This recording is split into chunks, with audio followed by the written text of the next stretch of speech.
Manchester City have to avoid Arsenal mistake as Liverpool FC stumble. Manchester City have already been written out of the title race, and that shouldn't bother them. Things can change very quickly in football. A few weeks ago, the Arsenal handbrake was the phrase of the day after yet more costly caution from Mikel Arteta. Yet suddenly, Liverpool are in transition, and the Gunners are top of the league. Gary Neville has said on multiple occasions it will be a two-horse race for the Premier League title, and spoke of Manchester City on Sunday as looking far from their best in a 1-0 win over Brentford. They certainly were in the second half, although there were still plenty of positives from the victory, just as there have been from the 7 games that have been sandwiched by the September and October international breaks. From being 6 points off the top of the table after 3 games, the Blues have halved that deficit within their last 4. The leaders have changed in that time too.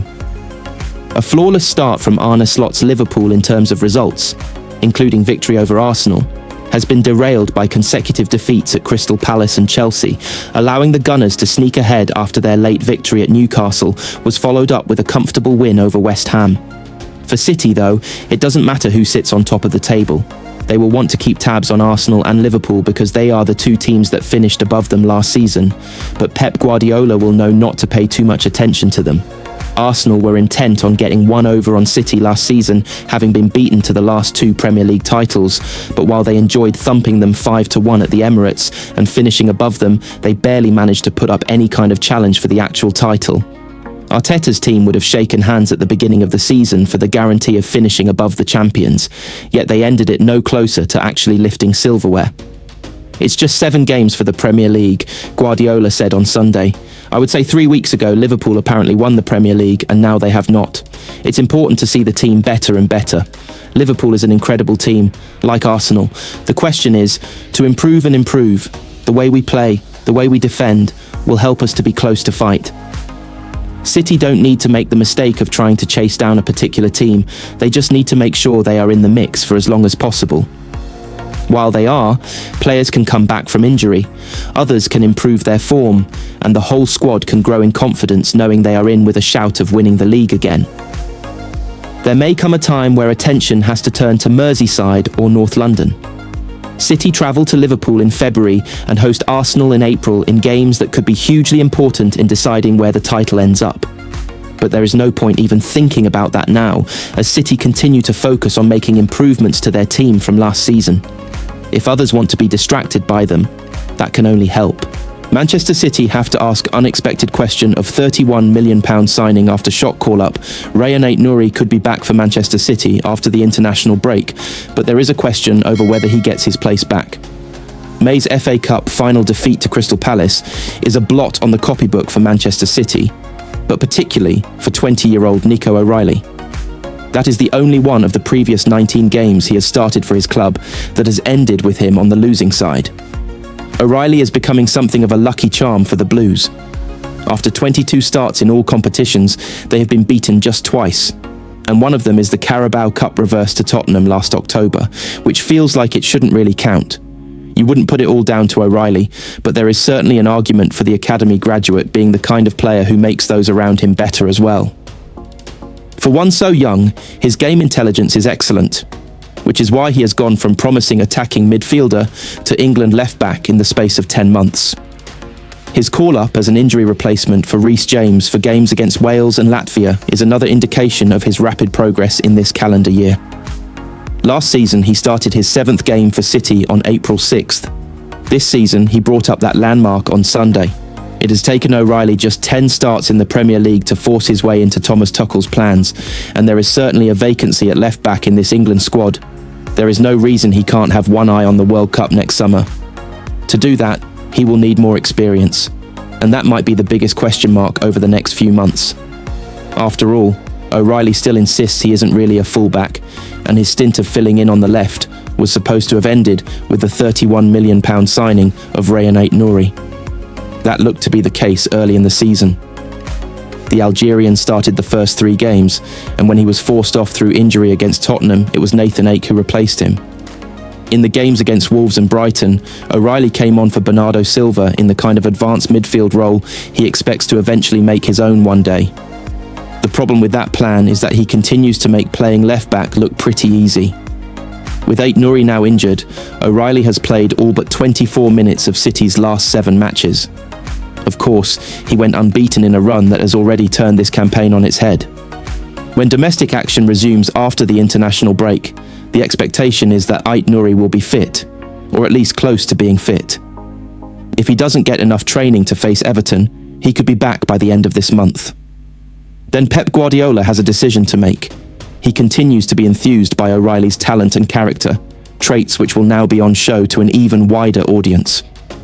When Aït-Nouri is fit again, does the natural left-back retake that spot, with O'Reilly returning to the role of midfield substitute? Manchester City have huge advantage in £231 million title race subplot with Arsenal and Liverpool. Manchester City are firmly back in the title race after they battled to a 1-0 win against Brentford at the Etihad Community Stadium. What a difference 4 days make. Erling Haaland scowled at the cameras and berated his teammates after his 2 goals at Monaco were only enough for a draw on Wednesday night. In West London, his goal was enough for a vital 3 points in the Premier League title race, and he stripped off at full time, handing his shirt to a giddy supporter in the away end, with that scowl replaced by a beaming smile. Haaland again showed moments of frustration in the second half at Brentford, as City lost the control and dominance they had enjoyed before the break, but they managed to hang on. After Liverpool were beaten for the 3rd time in a week, this felt like the day that truly relaunched a 3-horse race for the title. It's been something of an old-school Premier League season so far, with a heavy focus on set pieces and long throws, so maybe it would be fitting if the title was decided by a trio of number 9S. After a spell when strikers were an endangered species, they are back, and the breeding ground for the old-school marksman seems to be Scandinavia. So, it is a significant subplot in what is shaping up to be a 3-horse race that the leading contenders all have someone who fits that bill. Just 25 months separate Erling Haaland, Alexander Isak and Victor Gyökeres in age, the Norwegian and 2 Swedes who wear the number 9 for City, Liverpool and Arsenal respectively, and they have taken very different journeys to the position where their goal-scoring output could decide the destiny of the 2025/26 Premier League.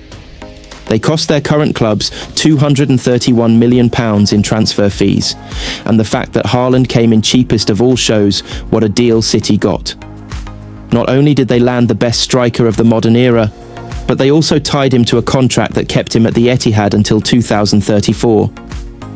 10 more years, 10 more years.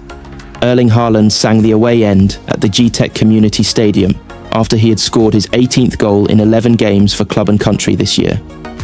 Gyökeres has 3 in 10 for Arsenal, and Isak has 1 in 6 for Liverpool. Haaland's tally for City is 12 in 9. This goal was remarkably similar in structure to his opener in Monaco in midweek. He made another bending run to offer a pass to Josko Gvardiol, but had more to do when the ball reached him, bullying Sepp van der Berg to get in on goal, and the finish was never in doubt when he got to see the whites of Khaoumi Kelleher's eyes. That made it 20 different Premier League stadiums he has scored in, with Anfield the last fortress to be broken. He will have to wait until February to try his luck again on Merseyside, but on this evidence, that could be one of several head-to-heads between the big 3 this season that could define the destiny of the title. Of course, it won't all come down to the strikers.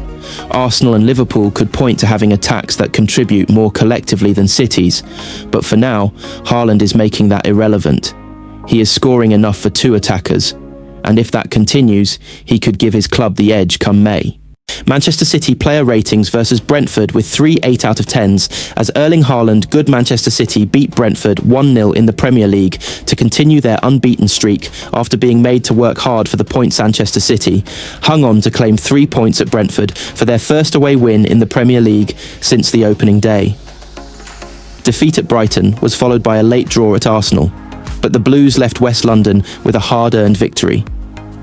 Everything looked easy for Pep Guardiola's side in a one-sided opening half, with Erling Haaland scoring early and Phil Foden and Tijani Reinders among those going close to extending the lead. However, another goal did not come, and it was a completely different game in the second half. Brentford pushed City all the way in the second period, but City held out for what could be a big win in their season. Brentford versus Manchester City Premier League prediction. Odds and betting offer. Manchester City will be looking to avoid a repeat of their disappointing draw at Monaco when they travel to West London to face Brentford this weekend. Brentford and Manchester City meet in the Premier League this weekend, with both teams arriving in solid form. After back-to-back defeats to Tottenham and Brighton a few weeks ago, City have found their rhythm again and are currently enjoying a strong run. Pep Guardiola's side come into this fixture unbeaten in their last 6 games, with 4 wins and 2 draws, including a 2-2 draw against Monaco in the Champions League, a match they largely dominated and arguably should have won. Brentford, tipped by many as relegation candidates before the season began, have exceeded expectations in several matches. The Bees have picked up 3 wins, 1 draw and 2 losses in their last 6 outings across all competitions, most recently securing an impressive 3-1 victory over Manchester United. However, Brentford's main concern remains their defence. They've conceded nearly 2 goals per game over their last 6 matches, and their expected goals against per 90 is the second worst in the league. While Keith Andrews' side have shown attacking promise, scoring 9 goals in 6 games, they remain vulnerable at the back.